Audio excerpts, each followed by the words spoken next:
violin swinging under his chin as he sort of started this. He didn't miss a beat. He thought he was playing a completely different concerto. Anyway, back to Kavakos. We as an orchestra have played and are very good friends with Kavakos. We've spent many glorious concerts with him. As a violinist, I always think, don't watch him and imagine that it's that easy. It's a little bit like watching Itzhak Perlman when he plays. There's everything wrong with his technique, and yet it sounds amazing.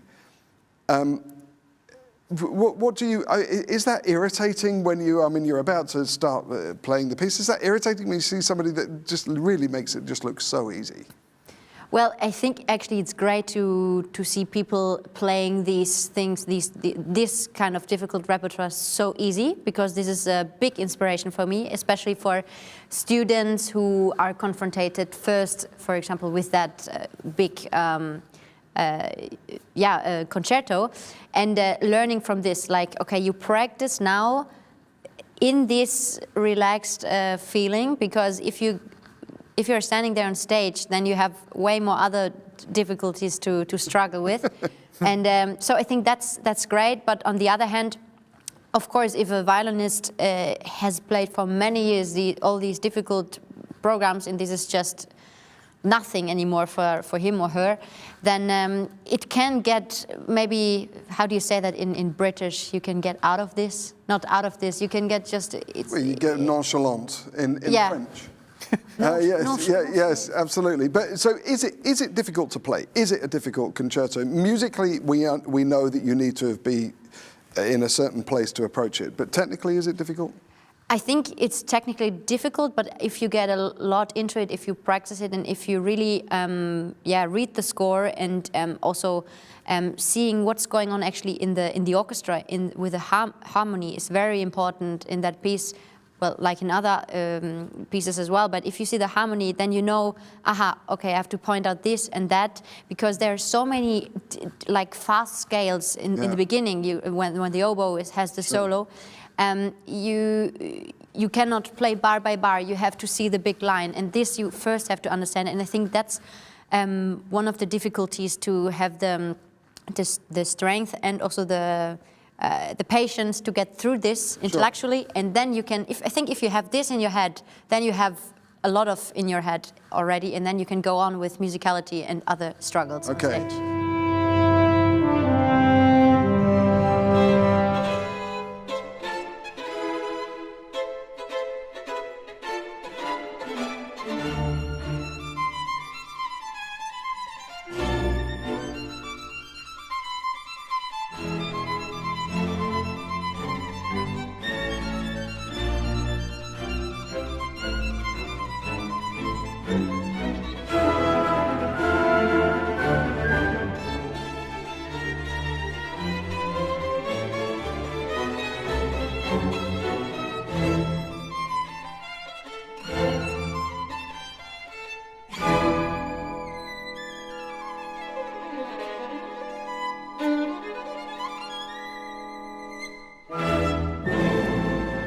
I love watching him.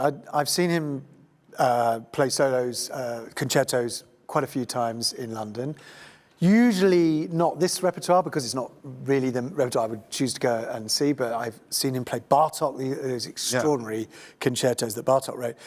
And he's one of those performers, I can't keep my eyes off him. He just, as soon as he's on stage, he draws me into his world and what he's doing, and with the greatest respect to the rest of the orchestra, for me, it ends up all being about him. Well, isn't that the idea? He's the soloist. Kind of. I mean, often it's supposed to be a partnership in the sense. He's the soloist. It's supposed to be a partnership. But he's just one of those extraordinary performers who manages to do that, I think.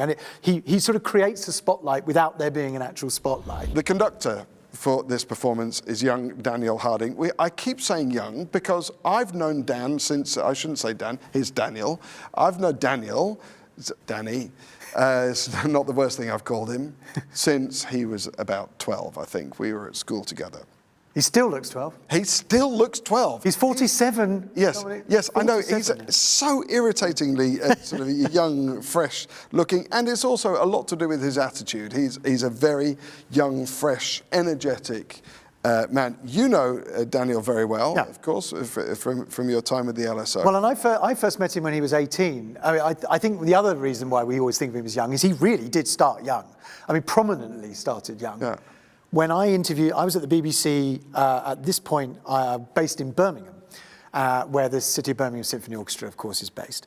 Simon Rattle was the chief conductor at the time, and he really took Daniel under his wing, made him kind of assistant conductor, or his assistant, really. Gave him these extraordinary opportunities to be able to conduct the orchestra, which, of course, as an 18-year-old, you really don't get those opportunities very often. He clearly saw the potential and the talent of the guy, and it meant that Daniel was thrust really forward because Rattle was the most famous conductor in Britain, one of the most famous in the world, and it really gave him those opportunities. But it really put him in the spotlight very early on, didn't it? I mean, there aren't many conductors. I mean, actually, more so perhaps now. Yes. There are quite a lot of young conductors out there now, but I don't think then there were so many, and there were a lot of the big famous names that were still going in their 70s and 80s. Right. Daniel was very unusual, wasn't he, in that he suddenly became very successful very quickly and very young.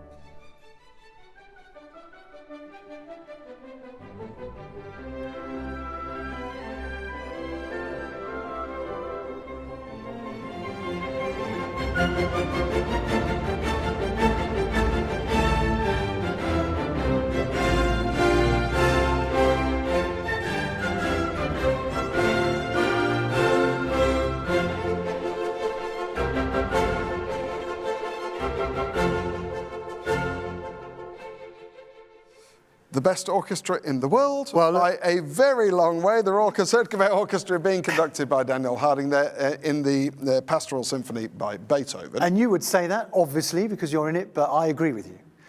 What a sound.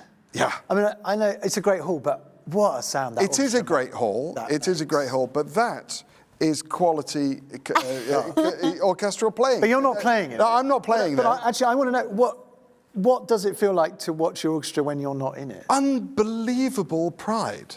And whenever, one of the great things about being in the orchestra is that you can go and see any of the concerts. So you just sneak in the back and there's always a chair there somewhere. Actually, not always, but mostly there's a chair and you sit there, and actually every time I see my band, and I proudly say that I see them often, I think, how the hell do they do that? I mean, it is an amazing thing, and I will continue to say to the day that I die that listening and watching classical music is the best thing to do with your time.